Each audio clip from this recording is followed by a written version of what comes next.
Good evening. Welcome to the May 19th, 2025 meeting of the Stillwater City Council. This time I will call the meeting to order, and I'll ask that you all stand and join us in the Pledge of Allegiance.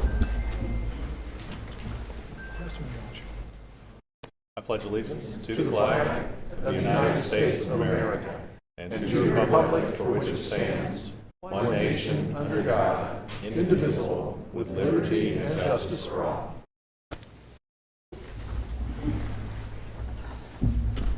All right, before we get started, just let you all know we do have severe weather in the area, and Rob and his team down at Emergency Management are keeping track of it, and they will let us know if anything needs to happen here. So, yeah, we're keeping an eye on it. So, first up tonight, we have a proclamation in recognition of National Bike Month, and I think we have Representative Shelby Kellers here. I'm gonna go ahead and read this, and then I'll let you say a few words about it. Thanks. Whereas the bicycle is a viable and environmentally sound form of transportation and an excellent form of recreation. And whereas many Oklahomans experience the joys of bicycling during the month of May through educational programs, races, community events, trail work days, helmet promotions, charity events, or just getting out and going for a ride. And whereas bicycling activities and attractions have great potential to have a positive impact on Oklahoma's economy and tourism industry and to stimulate economic development, by making the state attractive to businesses and individuals who enjoy outdoor activities and healthy lifestyles. And whereas creating bicycle-friendly communities has been shown to improve overall health, well-being, and quality of life, to boost community spirit, and to improve traffic safety and reduce pollution and congestion. And whereas the League of American Bicyclists, along with schools, parks and recreation departments, law enforcement agencies, hospitals, and civic organizations across Oklahoma, continue to promote bicycling as a form of leisure and as an environmentally friendly alternative to motor vehicle transportation during the month of May. And whereas educating both bicyclists and motorists on the safe and responsible operation of bicycles is essential to ensuring the safety and comfort of all road users. Now therefore, I, William Joyce, Mayor of the City of Stillwater, do hereby proclaim the month of May 2025 as National Bike Month and Bicycle Safety Month in Stillwater, and encourage all residents to participate in local events, promote bicycle safety, and share the road with respect and care for all. Shelby? Hello, I am chair of our Bicycle and Pedestrian Ad Hoc Committee for Stillwater. We're just so grateful to have your guys' support, continued support, and be able to represent our local cyclists, our advocates, all of our youth programs that we have started, just promoting healthy lifestyles and helping kids get out there. So thank you all. Am I forgetting anything? No? Okay. Thank you, guys. Thank you, Shelby. Thanks for the work you do on the committee, and thanks for representing the bicycling community well here. Thank you. Thank you. Picture time.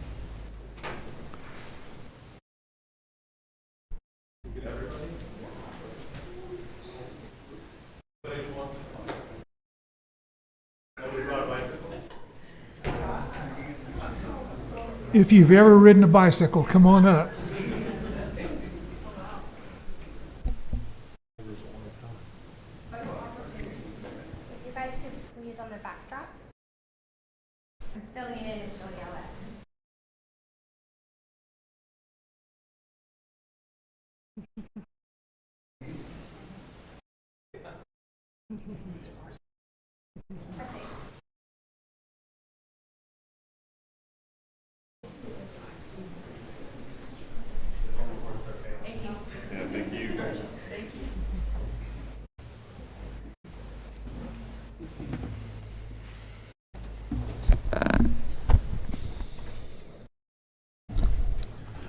All right, Council, that takes us to item 4, consent docket. Questions, comments, or action on the consent docket? I move approval of the consent. Second. We have a motion and a second to approve consent. Please vote. With a vote of 4-0, the consent docket is approved. Takes us down to item 7, public hearings. 7A is receive public comment regarding a map amendment to rezone properties addressed as 1017 and 1023 South Husband Street from two-family residential to commercial. This is CC-25-80. Did we have good notice on this item? Yes, we did. Mr. Brown. All right. Thank you, Mr. Mayor. Good evening, City Council members. I am Josh Brown, the Development Coordinator in Development Services for the City of Stillwater. As you mentioned, this is a map amendment to rezone properties addressed as 1017 and 1023 South Husband Street from two-family residential to commercial business. This is an area map of the property showing the subject area in the pink polygon.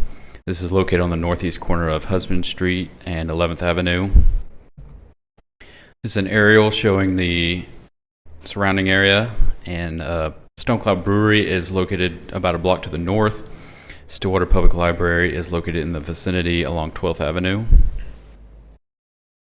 Here's a street view. The upper left-hand corner of the pictures are taken along Husband, and the lower right-hand picture is taken from 11th Avenue.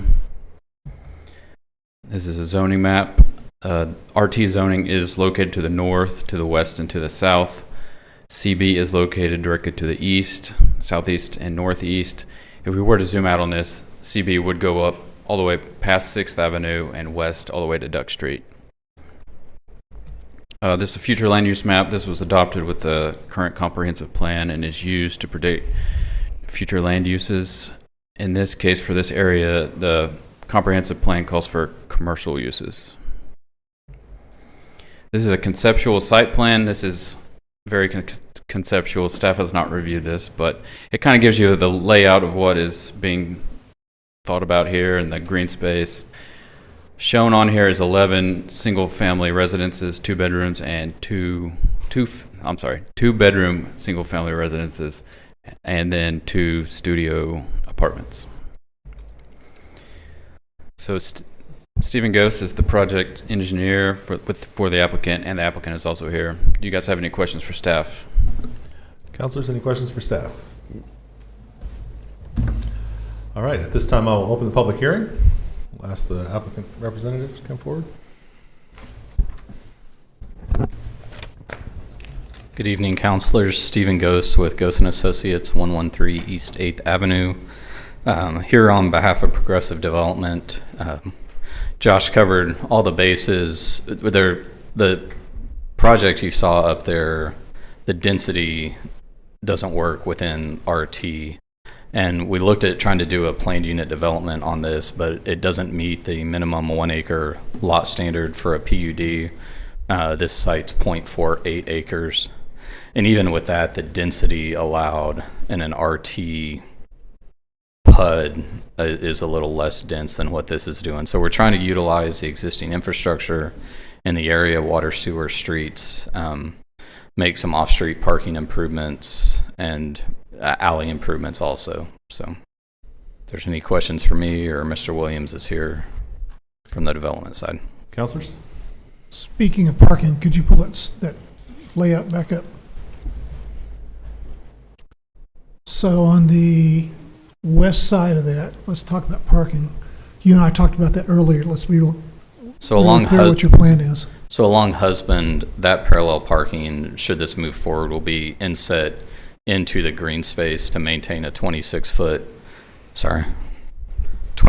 clear area down the street to help with emergency management and general vehicle circulation. The fire marshal's really watching to try to keep 26-foot clear in most areas where possible. Thanks. And I had driven by that area and drove in circles a little bit around it. And there is sufficient room for 13 units within the area. We think we can make it work. It's modeled off the Lark and the Ember in Edmond. So, I mean, I will say I love the idea of this. I just was my vision was not such that I could envision 13 units, but. So. Well, to be clear, we're talking about rezoning this lot. We're not talking about approving this development. Correct. At this point, all we can ask for is the zoning. Yeah. And commercial is the only option available to do this because of the inadequacies of our own zoning. Because of the planned unit development, the way it's currently structured, yes. This is probably a question for staff, but if the zoning change is approved, are there other approvals that would be needed for this development to go forward? Would we come back here and be talking about parking and density and all that stuff at some future point? Well, with regard to parking, the parking requirements are such that within the CB district, if you can show there's sufficient parking within, it's like 1,500 feet, a quarter mile of the site, that you don't need it. But this thing parks pretty close with what's shown on the plan, and we get half credit for the on-street parking. And within those two studio units on the alley, there's garage parking within those. But other than There's not setback, there's not density requirements Yeah. once you get into CB. once you get into CB, yeah, okay. Other questions for Stephen? All right, thank you. Thank you. We also have Corey Williams signed up to speak. If anybody else is here to speak on this item and is not signed up, please grab a form. Mr. Williams. Corey Williams, 621 South Husband, Principal of Progressive Development. I appreciate the opportunity to be here. It is a weird request in that I am asking the council to adopt a map amendment for commercial because I want to do a bunch of residential. And I think one of these days our code will catch up with some of the things that we want to do, but today is not that day. And I know that there's sometimes, and I've talked with a couple of you about what if we rezone this commercial that allows for a whole lot of uses. You're not wrong in that acknowledgement. I will say, just because you can do something doesn't mean that anybody would. I mean, that is not a commercial corridor really at all. I don't think anybody would look at it and say, hey, this would be a great great spot for X, Y, or Z. We are going to, within that development, allow some kind of mixed use. Like an artist could use part of it as their showroom. An attorney could use part of it for an office space. A psychologist could use part of it for their office if they so choose. And we're kind of modeling that off of the Lark a little bit and the Ember and some of the others that have been done out there. But there's a half block just on the east of us that is entirely commercial. And I would say its occupancy is maybe a third occupied, just because commercial hasn't gotten even to that section of Main Street yet, much less one block to the west. And so I know that I'm asking for something that's a little bit out of the normal, but I don't want us to get caught up in the fear that just because we rezone this into commercial, a vape shop could or would get dropped right there. Well, to be clear, a vape shop could be dropped right there. It could, yeah. I mean, the economics that's our say that it concern. wouldn't. That's my concern. But yes, yeah, you're not wrong in that, yes, something like that could happen. But I've got a few $1 million parked in the immediate vicinity that says that that would never happen with the other investments that we've done. And to be quite clear, this is selfish in that I'm trying to also build up the other investments that I have in the area. I've redone 11 of those residential structures from former meth houses into really nice housing. And Hatch, Roundhouse, Empire, Stone Cloud, all of those in the immediate vicinity. So I'm also super protective of what I've got down there. Corey, can you, I hate to get into your 3 minutes and 15 seconds that are left, but can you address Councilor Hawkins' concerns about, or questions about density? Yeah, the drawing that was put up is actually drawn to scale. And you and I had the exact same reaction when the architect, who is also the architect of the Lark on the west side of Edmonds downtown, presented that. And I said, I can put all that there because I can move walls around in my head very well, but I have a hard time with spatial stuff, especially in big empty lots. But it's a little over 21,000 square feet, and all of this fits in that. And it was important to me. There's a couple of different iterations that are like this. Some of the houses get a little bit smaller and the green spaces get increased, a little community plunge pool and things like that. But we're trying to engage community interaction by eliminating the backyards, having big porches, and having community spaces within the development. Thank you. I was down in that part of Edmond last weekend, and those developments are pretty cool. Aren't they neat? Yeah, they're really cool. Yeah, I think it'll actually be not just a downtown asset, but a community asset overall. Yeah. Further Yeah. questions? And they're all going to be two-story, correct? They'll either be two-story or one-story, but with a really high vertical anyway, so that they look like two-story. Some of the ones in the Lark are only about 750 square feet, but they live like a 1,200 square foot house because they have very high ceilings with light, clear stories up there coming in. So, Thanks, sir. thank you. Janet Rogers.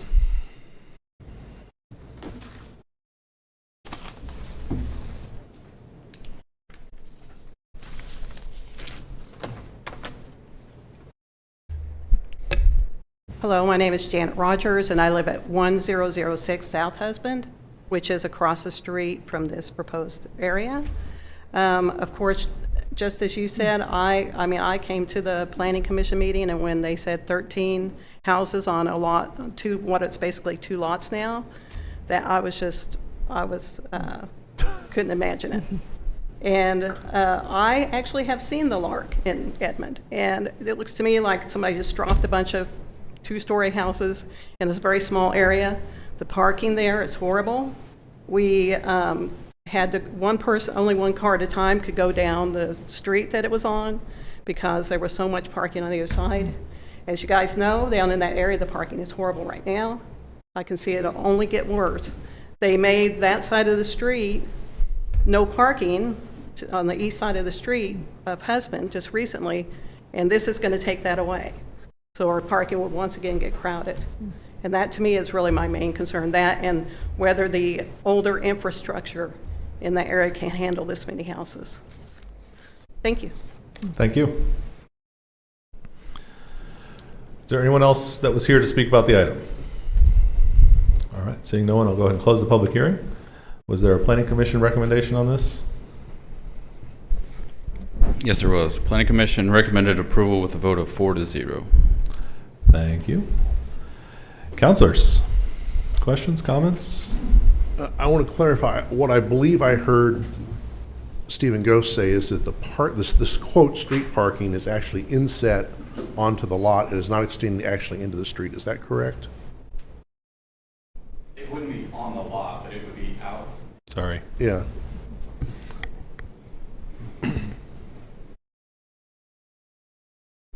It would be between the curb and the property line. So as standard, the city code calls for a parallel space to be 8 foot by 22 feet. So we'd probably come 9 or 10 feet beyond a 13-foot lane to get that parking on Husband. So, But the parking on the street is not going to extend into the current street. the new parking will be outside of the current drive lanes. All right.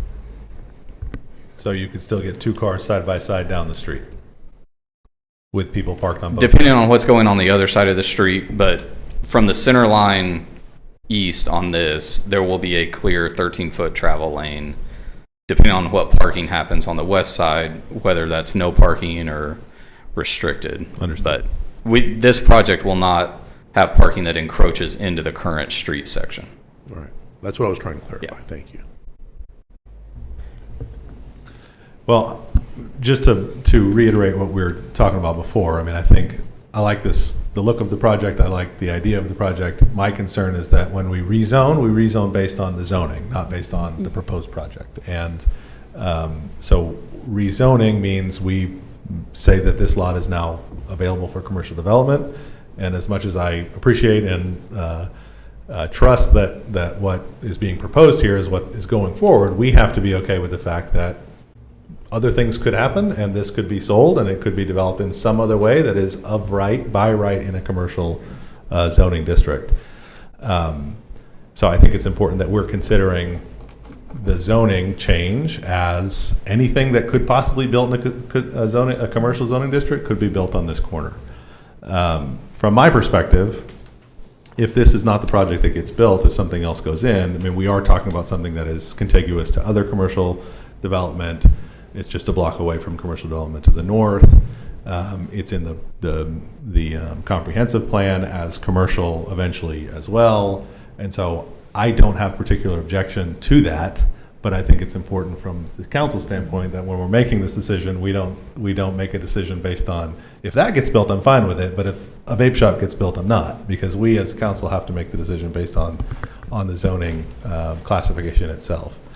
I do not object to that because of the reasons I just stated. But I think it's important for us to understand and appreciate that, and to make a decision based on commercial zoning, not based on what I think would be a really cool development for downtown Stillwater, and thoughtfully done based on the prior history of the applicant. And so that would be great. Hope it happens. But I would still be in favor of the rezoning, even if it's just a commercial property. Mayor, if I may add, I appreciate that they've presented a proposed development concept, but just to make sure council is aware, there has not been an application filed for that proposed development, and staff has had no internal review of that. Just wanted to make sure you were aware of that. Yeah, and that's why, the concerns about density and parking and all that kind of stuff. I mean, that's not, if we rezone this, we're not going to come back and have a discussion about density and parking. I mean, it'll be a commercially zoned piece of property, and so they'll just follow commercial zoning code, and they can build anything that fits in commercial zoning code. Again, I'm okay with that. I think we just need to make sure that we understand that, and that we're on the same page. Further comments, questions, or action on the item? Motion to accept Planning Commission's recommendation. Second. We have a motion and a second to accept the Planning Commission recommendation. Please vote. That item is approved with a vote of 4-0. Item 7B, receive public comment regarding the proposed operating budget for fiscal year 2025-2026 and consider action to incorporate changes presented during the public hearing and other changes identified by council and return to the council for review at a future meeting, or direct staff to proceed with adoption of the budget as proposed in the attached schedule at a future meeting. CC-25-81, did we have good notice on this? Yes, we did. Christy Clark. Good evening, Christy Cluck, Assistant City Manager and Finance Director, and I'm here this evening to introduce the public hearing for the fiscal year 2026 proposed budget. The schedule that was posted in the public hearing notice is included in your packet. I want to point out that there has been one change since the budget was presented back on April 21st. So that change is an increase of $140,000 to the Contract for Services account in the SETA Destination Marketing Fund for the increase in the Visit Stillwater contract approved by the SETA trustees on May 5th. And staff is available to answer any questions you may have. Councilors, any questions? All right, at this time I will open the public hearing. Is there anyone here? I don't have anyone signed up, but is anyone here planning to speak on the budget? Seeing no one, I will close the public hearing. Christy, is there a staff recommendation? There is. So the recommendation is to direct staff to proceed with adoption of the budget by resolution at the June 2nd meeting as presented in the attached schedule. Thank you, Christy. Councilors? I move to approve staff recommendation. Second. We have a motion and a second to approve the staff's recommendation. Please vote. The vote of 4-0, that item is approved, and we look forward to seeing the budget resolution on June 2nd. Item 8 is general orders. 8A, action awarding general obligation limited tax bond, Series 2025, in the sum of $8,750,000 by the City of Stillwater, Oklahoma, to the lowest and best bidder. I'll just note that Councilor Clark does not take part in our bond discussions, and so he has left the meeting. Chris Gander is here to present. He is one of the city's municipal financial advisors. Yep, and you also have Don Kaiser, who served as bond counsel on this transaction. We were here April 21st, and that time you authorized us to go out and get bids. So those bids were due today at 10:30. Between then and now, with a lot of help from Christy, we had your rating reaffirmed at AA-, which was a great rating. And what you have in front of you is the results, which we're happy with. We got 6 bids. All the bids were very close. As you can see, TD Securities was the low bid at 3.850777, and then our very, I'd say, worst bid, it was 3.97. So very close. That's what we like to see. We like to get that we get quite a few bids, and we like to see that they're close. So we're recommending you go with the TD Security. So we have the first motion is you award to the low bid, and then after that, there'll be a resolution where you actually authorize the issuance of the debt. So this is the first part where all you're doing is recommending we go with the low bid. To clarify, TIC stands for what? true interest cost. And Thank you. it factors in several things to get a.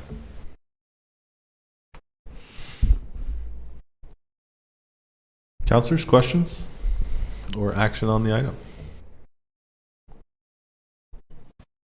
Not sure what our motion would be. We would be looking for a motion to award the General Obligation Limited Tax Bond Series 2025 in the sum of $8,750,000 to TD Securities as the lowest and best bidder. Motion to award General Obligation Limited Tax Bond Series 2025 in the sum of $8,750,000 by the City of Stillwater to TD Security, which is the lowest and best bidder. Did I get it? Perfect. I can second that. Thank you. We have a motion and a second to award the bid. Please vote. Items approved with a vote of 3-0.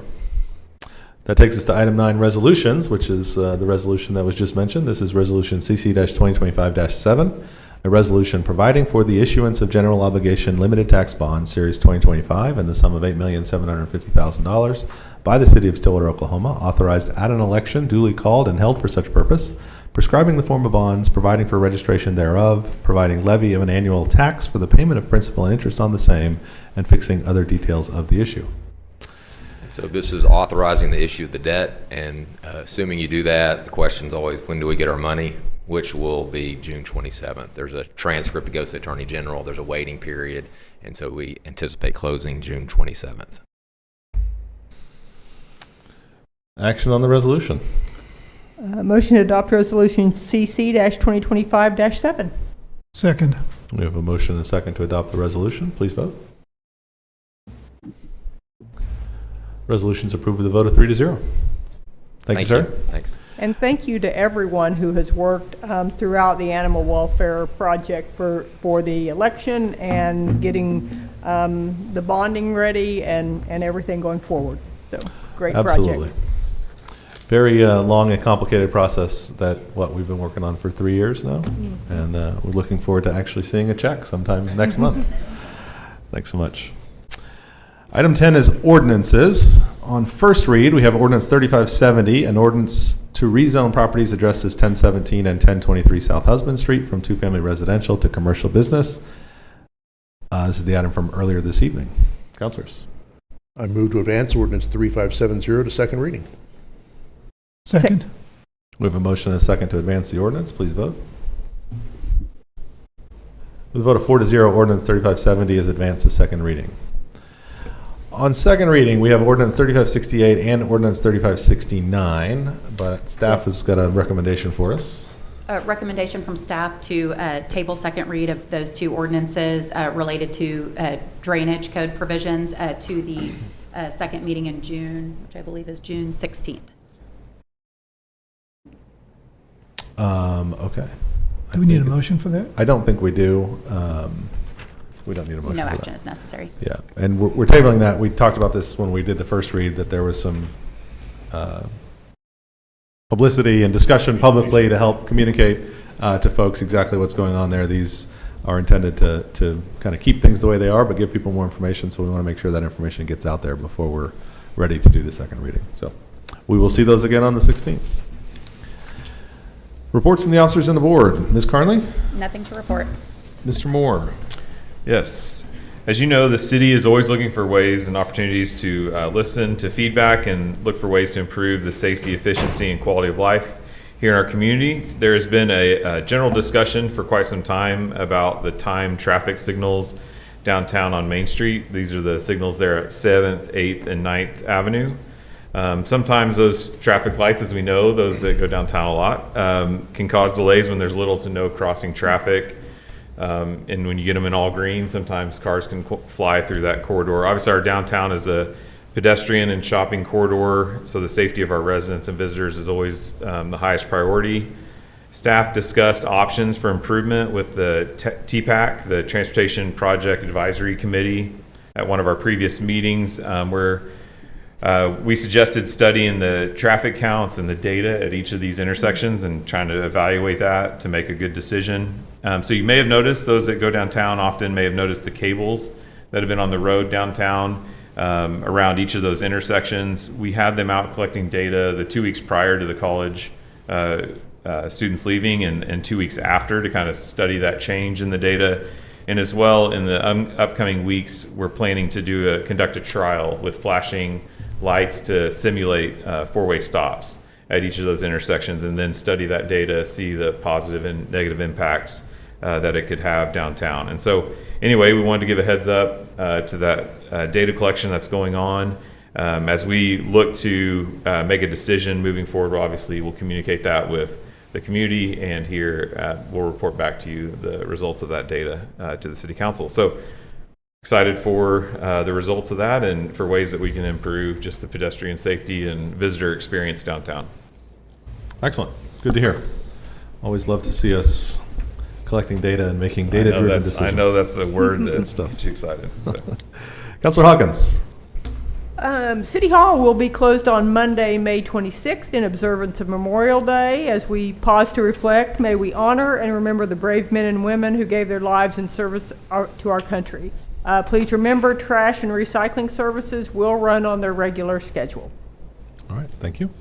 Councilor Clark. All right, I hope everyone's been noticing the utility box art program that's been making its way around town. Stillwater Art Integration is about to kick off year 2. The contest is open to all community members, and the theme this year is Stillwater Strong. So we ask everybody to get involved and to submit their designs, and we do so at stillwaterok.gov/art. It's always kind of cool to drive around and see a new one of those that's popped Absolutely. up. So, great to see. Thank you. Councilor Harden. Save the date and join us for Fly Day Friday food trucks, June 13th from 11 to 2 at Stillwater Regional Airport. Enjoy food from some of your favorite food trucks with airside dining on the old OSU Flight Center at 1818 Wright Drive. That's just to the north of the terminal. Fly Day Friday food trucks. It's what's for lunch. Excellent. Thank you. Excuse me. I will remind you to save the date for Stillwater Community United. Will help us celebrate Juneteenth at Southern Woods Park on Saturday, June 21st from 11 a.m. to 2 p.m. All community members are invited to gather for games, music, free food and drinks, and entertainment for the whole family. For more information, you can go to visit stillwater.org/SWO Community United. City Hall will be closed in observance of Juneteenth on Wednesday, June 19th. Trash, recycling, and yard waste will be collected as usual. It's always a fun celebration, so be there Saturday, June 21st for our Juneteenth celebration. Anything further from the council? Is there a motion to adjourn? Motion to adjourn. Second. A motion and a second to adjourn the city council. Please vote. With a vote of 4-0, the Stillwater City Council is now adjourned. And at this time, I will call to order the Stillwater Utilities Authority meeting for May 19th, 2025. Trustees, questions, comments, or motion action on the consent docket? Motion to approve the consent docket. Second. We have a motion and a second to approve consent. Please vote. The vote of 4-0, the consent docket is approved.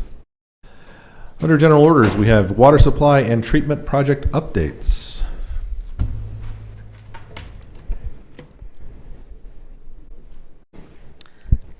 Good evening, Mayor and Councilors. Candy Starring and Chris Humes here tonight to give you an update on our raw water supply and treatment projects for the city. A lot of others have been involved in this as well that are in the room. Bill Millis, David Barth, James Driscoll.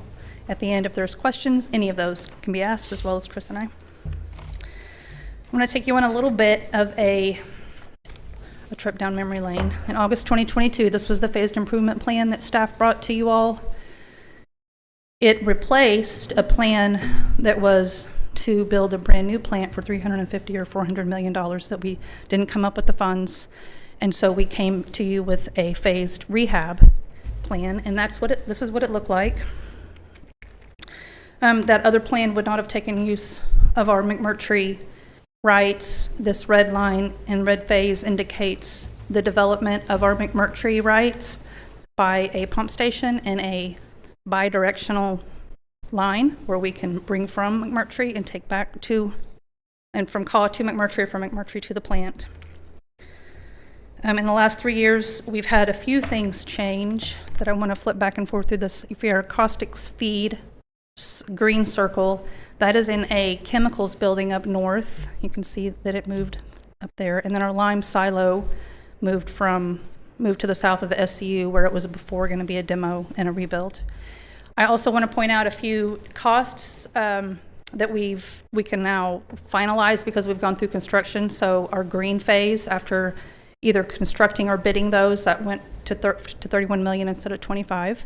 And our yellow phase chemicals, we bid that, and that's 28 million, not 23. These are all construction phase costs, so they don't include design, but they include construction and inspection and contingency and construction admin. So of the red, well, the highest priority projects were the green, red, and the yellow. And we immediately started, after we brought this to you on August 22, with scoping for those. And we want to give you an update of where those are today. And Chris Humes is going to be presenting that. And then when he steps back down, I'll go into the medium priority projects, and then we'll close with questions.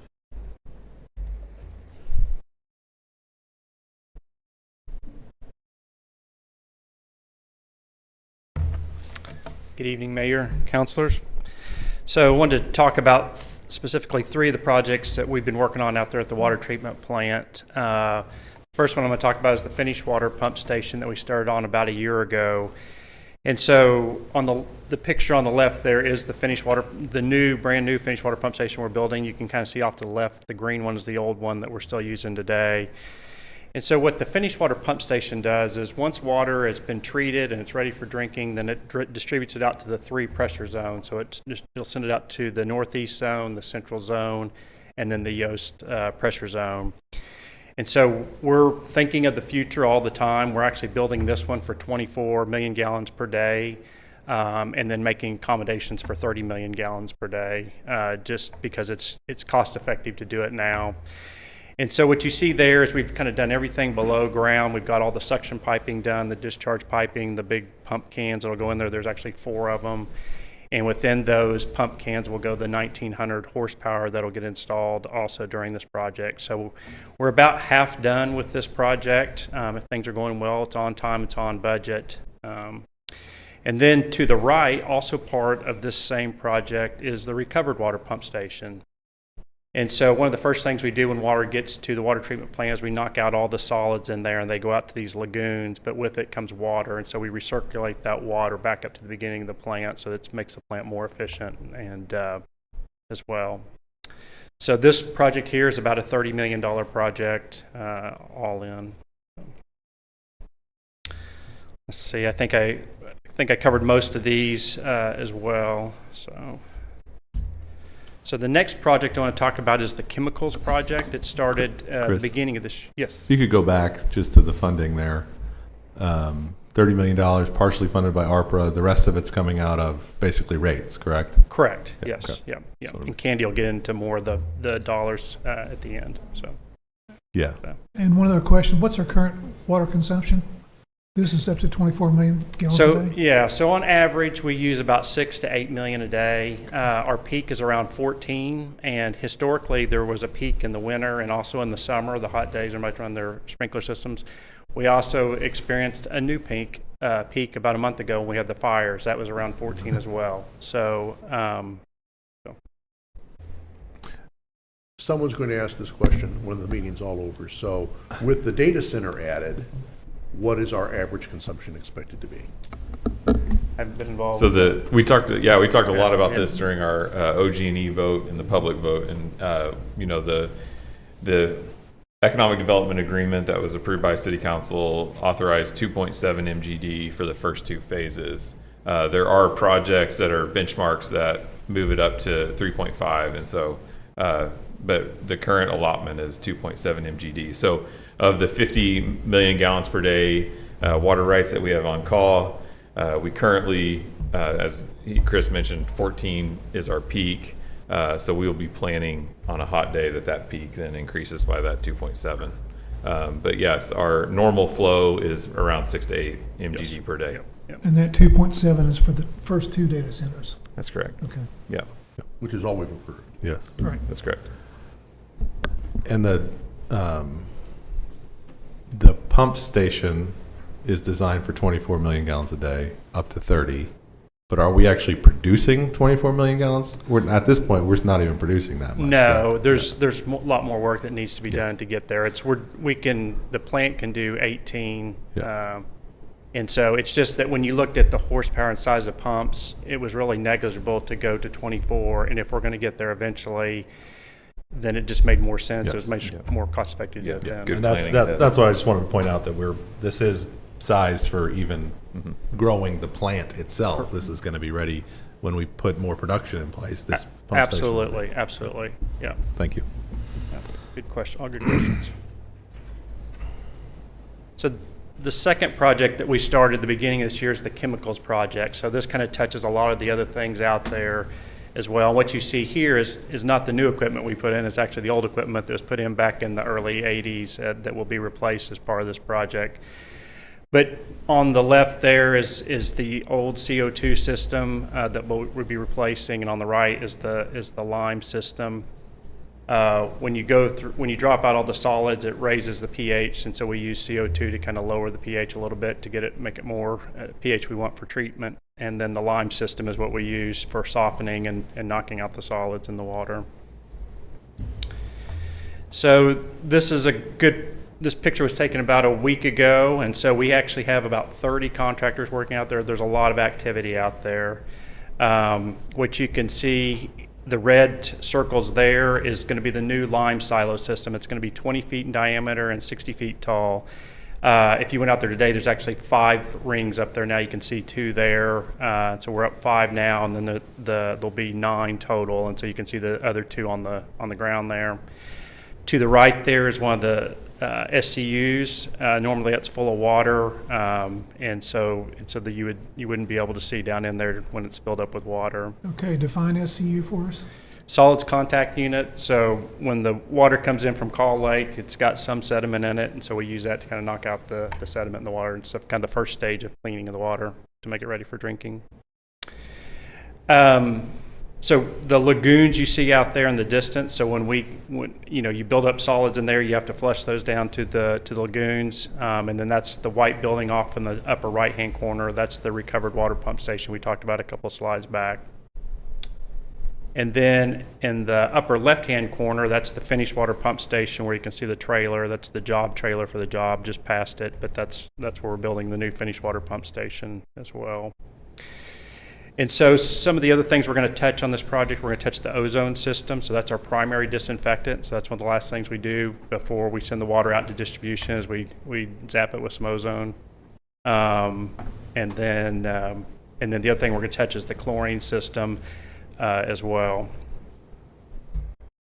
So we're also building a new chemicals building, and Candy will talk about some of the funding of that as well.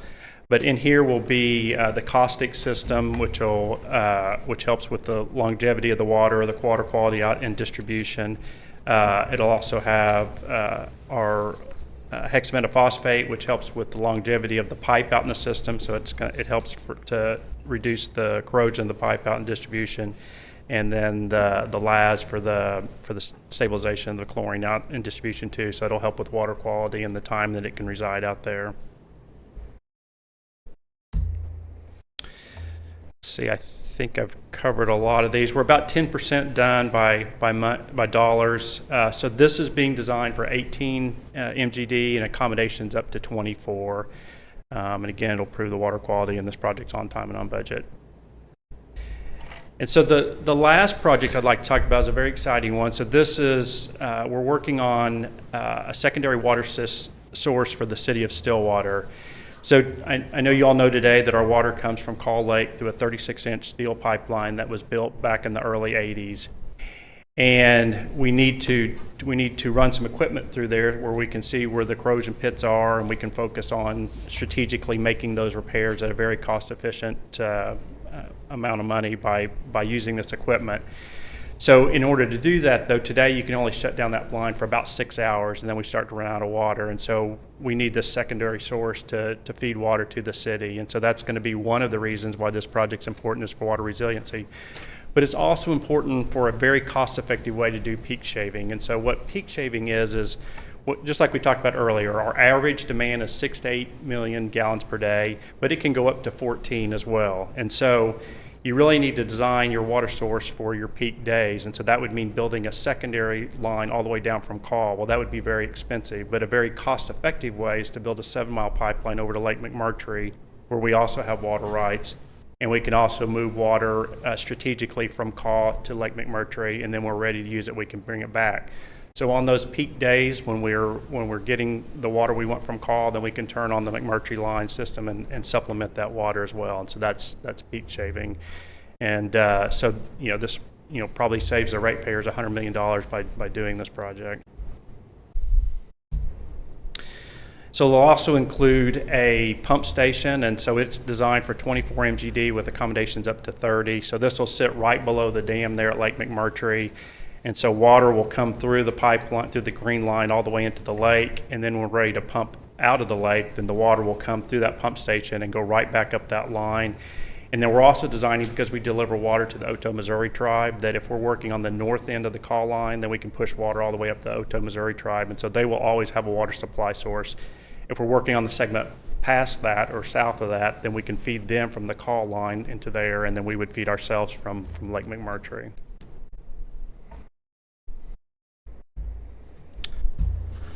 Let's see, so we've just completed the 60% design of the pipeline. We're very close on the 60% design of the pump station. We expect to start talking to landowners for easements in the fall, and then start construction in the spring of 2026, and then put the line in service in January of 2028. That's great.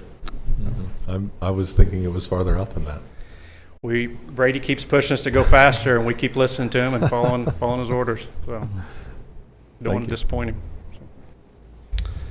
No, it's a great project. It's good for the city, and so we're excited to get this one kicked off. So. Great. Just curiously, is Lake McMurtry below us or above us?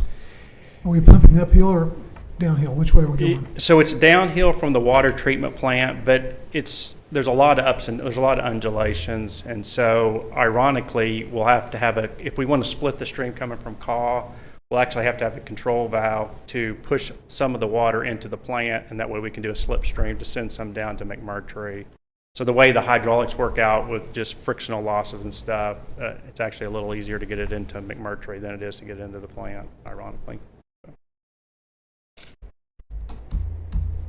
All right, Candy. Yes, so McMurtry is as important to us today as Caw was in 1975 when that group was making those approvals. And today when we're setting this up, it's just as critical. And we're moving into land acquisition next because we're about 60% design, and next we'll move into land and charge forward. So returning to this phased plan, Krista's talked about the highest priority green, red, and yellow. And for the blue items, the solids contact unit, filters, and clear well, the SCU rehab maintenance level projects are included in our FY25 plan, and the filters and clear well are going to be added to our FY26 plan that is just now beginning to be scoped.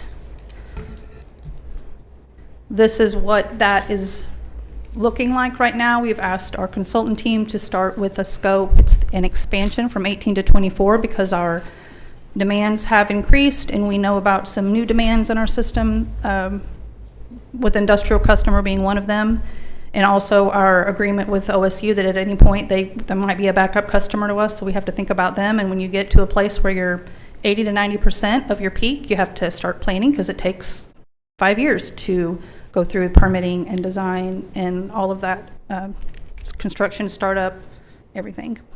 And then during some of our evaluations that started in around 17, we identified our filters, and that is on the plan for the filters, the whole filters. We have some problems with our filters in the way that they backwash and in our access to the filter gallery, and it's just a real, the configuration is a disadvantage to us. And so it's been recommended to us that we replace them completely.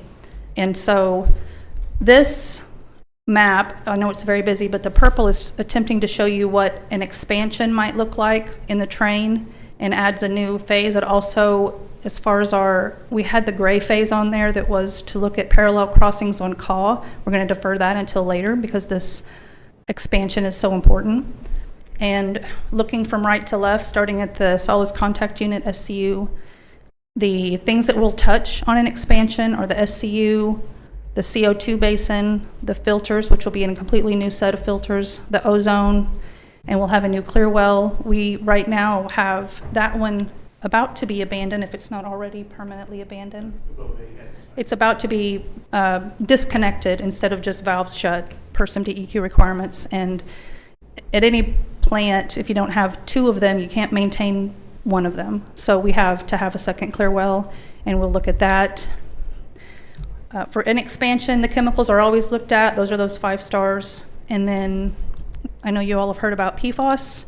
We're going to throw that in the FY26 program to find a solution for that, whether that's a side stream or adding a certain media to our new filters. That's unknown yet, and we don't have a cost for that. It's just going to be studied. And lastly, when we take off that gray phase of of the parallel crossings, and we add what we estimate an expansion might be, we get up to about 210 million plus the PFAS cost for all these phases. That used to be, yes, it's hard to look at. So we will continue to look at loans and grants to get through this. And speaking of grants, this is a bit of a summary to show you what we've received grants for so far. The yellow or the blue rows show you the projects that are either complete or in construction or in design or in planning. And the grant approved so far is about 9.5 for different construction projects. The grant applications we have right now only for the supply and treatment is 1 million. That's going to be related to the North SCU. There were ARPA funds used for design on the finished water pump station, so you could really add 2 to that 9.5 in total to get 11.5. And then for the future projects where we're not really sure of the total cost for the water treatment plant expansion, filters, clear well, PFAS, that's all just question marks. We'll end up using a lot of loans. We're working with finance right now on how to fund the FY25 program and McMurtry, which total about 95 million just between those two things. The FY25 program has more than just, yes, it's a heartbreaker. So a lot to spend. Thankfully, we did the rate increases in late 2023, and those are going a long ways to help us pay back these loans. But this is critical needs, and we're pushing through as quickly as we can. Yeah, because when you say loans, that's a revenue ratepayer loan, right? We're paying those loans. We get those relatively low interest rate loans through the SRF or FAP, different options, and the ratepayers pay those loans back, usually 30 years. So the things that were on the other slide, the high priority, the green, red, and yellow, we have those. Okay, I'm looking at all of the projects we just discussed. The green and the yellow are in process, and then the red, which is the Lake McMurtry, we're at 60% in terms of design. Yeah, when you say in process, if you're talking about construction, there are some that are actually done with construction. Lagoons. And one other one.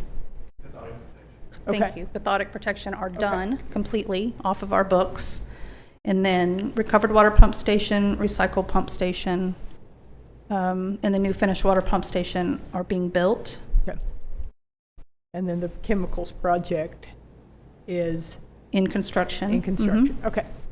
Just making sure I understood. And the red is 60% design, moving into land acquisition next. Okay. Thank you. When that pipeline's done, all of those high priority items will all be done? Indeed.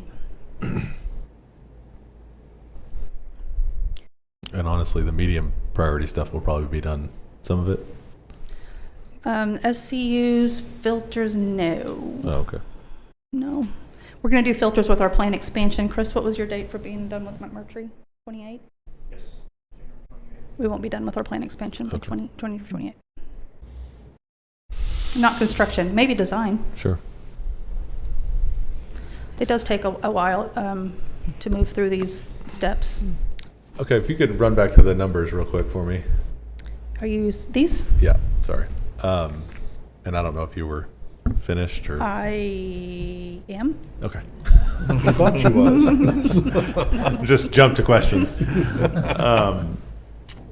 You mentioned ARPA funds of a couple $1 million, somewhere in one of those numbers, but we dedicated all of our ARPA funds, $8 million or so, right, to water projects. Where are they in this chart?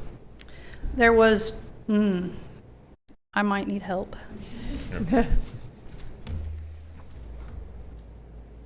So that 8.7 Yeah. million all went to, it was design and lagoon dredging, I Okay. believe. So the $2 million that's reflected here was additional ARPA funds through the Water Resources Board. Oh, okay. Okay. So, but we already spent the rest of it on the lagoon project, which is done. Or mostly on the lagoon project, which is Yeah, done. everything's encumbered. We haven't spent it all, but it's all obligated. Okay. Yep. Thank you. And there are grants also being assigned to non-raw water supply and treatment projects, like just system sewer line work. Yep. And Yeah, and that, I mean, that's actually a really good point, that we're talking about. I don't know what the grand total here is. Is that 85 million a grand total? yes, it is. That's It's just not- on the. No, it is not. I'm sorry. Oh. I'd want 210 million. 210 210. million is the total. I like 85. Going to say the million. priority projects were like Oh, that's 124 I gotcha. million. Yeah, yeah. Okay. Is that Sorry. correct? Yeah. Right. Yes. I was trying to be I like optimistic. your number better. That's all on the raw water side. This is in addition to things that we're doing on the clean water side, on the treated water side, right? We've got towers, transmission lines, all of the water line we're doing in the college neighborhood.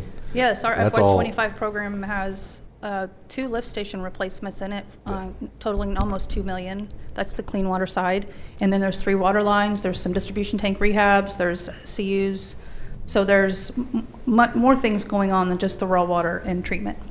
Which I just make a point of to say that you guys are really busy.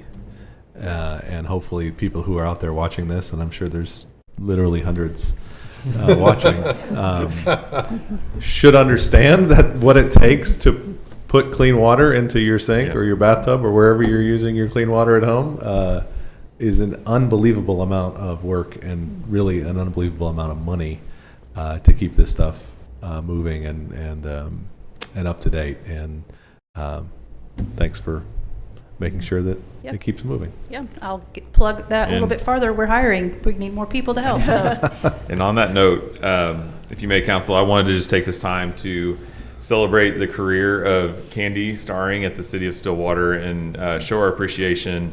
Unfortunately, she has announced her retirement from the city and will be leaving us soon at the end of the month. She's been, I'm trying to just think of different ways I could describe Candy, but she's an extremely loyal employee, constantly fighting for our community and our infrastructure. And this water is her passion, it's her background. She's a professional engineer, certified to do everything, and she has led our teams in all different ways here at the city, but her passion is in water, and she's had a huge impact on this water projects.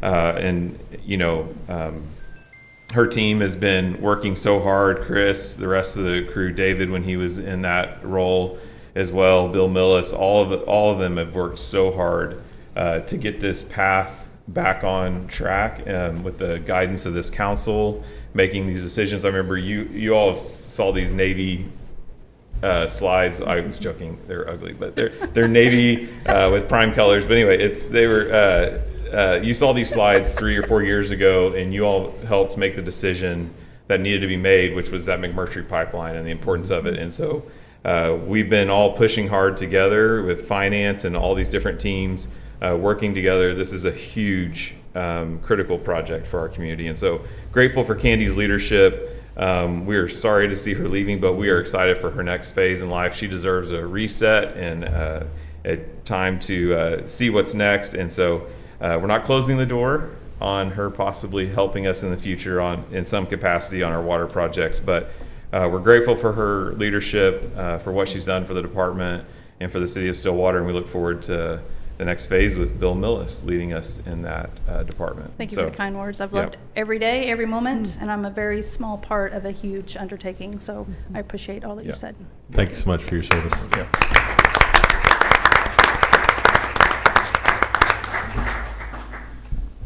There's no action on that item.